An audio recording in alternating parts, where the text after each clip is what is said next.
Hello, how do? Welcome back to Edgar TV Pro Tour, and we're going to do a roundup again, and we're going to look through all the stories of the day. If you do go to work or you can't follow it throughout the day, just subscribe here to Edgar TV, and I will talk you through all the Pro Tour stories and everything you need to know after every single event. Just come here at the end of the day, I'll get you there. The match play is the big story at the moment. That is the one where this event is going to be the cut-off too. So today and tomorrow, then we'll know the lineup for the match play. Again, I will talk you through that all the way through and let you know who's qualified at the end of tomorrow's video. First thing though, today, lots of shocks early on. Take a look at this. This is literally after the first round. So the first sort of game on the board, the first lap of fixtures, that is where all the top seeds play. And look how many top seeds have been eliminated at the early stage. The most notable one there, Luke Littler going out to Robert Grundy, who hasn't had the best of times since picking up his tour card, but a big win there for him. Luke Littler averaged just 79.02, a very uncharacteristic performance from him. Also Doby, Petretsko, Josh Rock, Gurney, Heta, Ryan Searle, Ryan Joyce and Dave Chisnell all going out at that stage. Lots of other really interesting stories though going here in the opening round. Wesley Plazier, Challenge Tour call-up, he's gone through. Cam Crabtree, a Challenge Tour call-up, he's gone through 6-0 against Keane Barry. And it's been a good start for the players on the Challenge Tour. The players really, though, to keep an eye on at the moment are Dirk Dijvenbode, just outside the match play qualification. The highest ranked player at the moment, not in the event. He's picked up a 6-5 win over Andy Bartons. James Wade, just outside. He needs results. He picks up a 6-3 win against recent Pro Tour winner Alan Suter.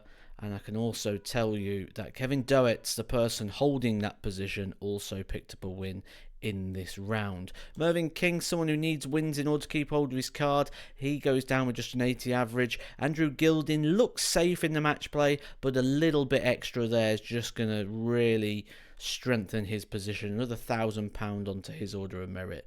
One thing you may notice, lots of big averages today, lots of ton plus averages in the opening round. William O'Connor bouncing back well from that World Cup disappointment, 6-2 victory there with 100.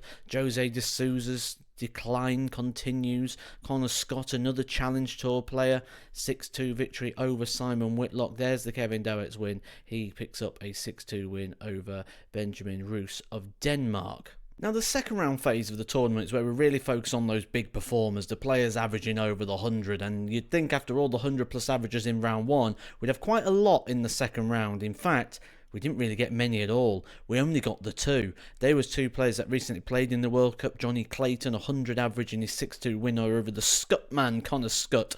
Challenge Tour call-up for him. And Michael Smith, recent World Cup winner with Luke Humphries, 101.52 with Karl Sedlacek. But like I say, the big story of the day is purely on the match play race. And you can see here that it was a very important round for the players in. The three players in the real key battle there around that area still in the tournament. Dirk Dijvenbode going down in this round, which really does reduce his chances. You can see how this couple of wins now for Gilding, we mentioned it when he beat Mervyn King, it could be an important win for him. Well, just take a look at that. If he didn't win in the opening game today, he would have been on 52-250. It'd only be 250 ahead of James Wade, and Kevin Doetz would have jumped him. Gilding would be in trouble. Now, I think Luke Woodhouse could be safe, but with three players behind him still in the tournament, could just get a little bit tricky as the event goes on. Round of 32 board final stages. We've lost a few more seeds here. Gary Anderson, the best performer in the world over the last 12 months in regards to averages, going out 6-5 to Radek Skaganski. Big win for him. Kevin Doetz, the first player is in that race for the match play, goes out. It goes out 6-5 to Ross Smith, who was actually 4-0 down in his opening game against Steve Beaton. That just shows you how things can turn around within a day. Michael Smith, bit of a surprise defeat there to Vessel Nyman. But I mentioned earlier, the Challenge Tour players going well, and look at this. Andy Bolton, Challenge Tour call-up, beating Kim Hybrex to win his board. We've got Wesley Plazier winning his board, 6-2 with 104 average. Cam Crabtree winning his board against Rhys Griffin. So, really good day here for the Challenge Tour Order of Merit guys in regards to winning the board, and maybe something that needs to be picked up on in future conversations. And for me, that conversation is all about the system. Is the system correct? Do we have the best 128 players as tour card holders? I would say no. You know, we've got tour card holders that have had years, like a year or 18 months on the card, barely winning games, and we're getting Challenge Tour call-up players reaching the quarter-finals. Look at this. 3 of the players on the Challenge Tour Order of Merit. 1, Wesley Plazia beating Stephen Bunting 6-5, 103. Cam Crabtree into the quarterfinal again. Another quarterfinal for him. He's been there before. Can he go further? 6-4 win there with a 91. Andy Bolton, steady as you like. 6-3 win. For me, when I did that video with Chris Mason not too long ago, said he is possibly one of the best players without a card. Look at Ross Smith. 4-0 down against Steve Beaton in the opening game, now he's in the quarterfinals. Just shows you how things can turn around within a day. Johnny Clayton refinding some form. He's been around that sort of average throughout the day. Good timing for the match play. And Gilding, well, that's going to confirm him for the match play now, isn't it? A 6-4 win over Christoph Ratajski, quarterfinal place, on the day he needs it. And James Wade, he's been the story of the day. 6-3 win over Raymond van Barneveld. As it stands, James Wade moves back into a world match play place. What timing though this is from James Wade. Great time to have a run. You don't have to defend the position for long. Get yourself into the match play and then you're in. You know, it's not like you've got to defend it for 6 tournaments. The cutoff is tomorrow. But James Wade's going no further. He's out in the quarterfinal stage to Challenge Tour player Cam Crabtree. And this is how it looks now going into the final day. He's given himself £1,500 buffer. That means Doetz really needs to get off the board tomorrow and hope that James Wade loses early. If not, it's going to have to go further. For everybody else, they're going to need deep runs. We're talking semi-finals, really, or even further beyond. James Wade looks in a very good position now, as does Andrew Gilding, who will go back to that point. If he did not pick up the wins today, he would now be out of the match play, and I thought he was safe not too long ago, which just goes to show how tight it is.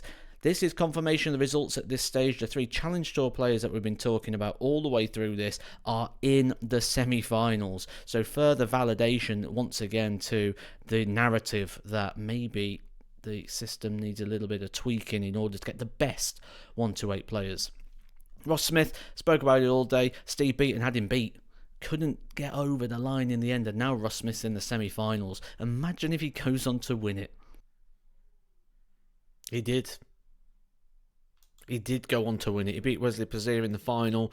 Plazia getting the better of Crabtree in the All Challenge Tour semi-final. Andy Bolton, the other Challenge Tour player, going out to Ross Smith in the semi-finals. For Ross Smith, though, it was an incredible game. Look at this, 107 plays, 104. Smith running around about the 111 at different points of the game. Worst leg of the match was an 18-darter. Absolutely incredible darts. And look at it towards the back end. Ross Smith did race into a lead. You see here is 5-1 up. Plazia hits back 12, 14, 12, 14, 13. Went down to the last leg. In the last leg, in the decider, it looked all too easy at one point for Ross Smith. 141.80 for Smith, 26.60 for Plazia. The stuff of dreams. He's on 181, opponent on 415, and then just a few darts later, Plazia misses a dart at tops to go on to win the match. Now, that wasn't the first time, as we've mentioned throughout the day, that Ross Smith dodged one. It was the Steve Beaton game. I said he was 4-0 down. He was actually 5-2 down as well. Ross Smith winning the last 4 legs. Steve Beaton missing a couple of match darts along the way. But let's just take a look here at Wesley Plazia and his day. Look at this.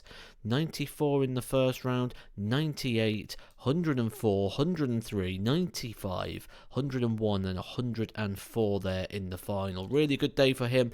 We'll see him provisionally move into one of the World Championship places. Had he won that game, he'd been halfway into the World Championship places, but not only that, would then get those Pro Tour call-ups guaranteed regardless of what happens in regards to the Challenge Tour Order of Merit. I'm sure there'll be a few people hoping he doesn't perform on the Challenge Tour now, because he's going to be a big dangerous threat when it comes to those World Championship places. Got another day tomorrow to top it all up, and the big story is going to be those match play places. But Ross Smith, someone we've seen doing some bits and said we need to keep our eye on him when we realise he's one of the best 180 hitters in the world right now. and he is starting to tune it up at the right time going into the World Match Play. Ross Smith is your winner. James Wade is into the World Match Play places. Plazia from nowhere is now in the World Championship places. I will keep you up to date with everything you need to know throughout the year. At the end of every single Pro Tour, I'll do a roundup of all the key talking points in action, as long as you subscribe to Edgar TV. We're very nearly on that 50,000 mark, so just check down below, see if you subscribed. If you're not, give it a press. Catch you soon. Some more Edgar TV.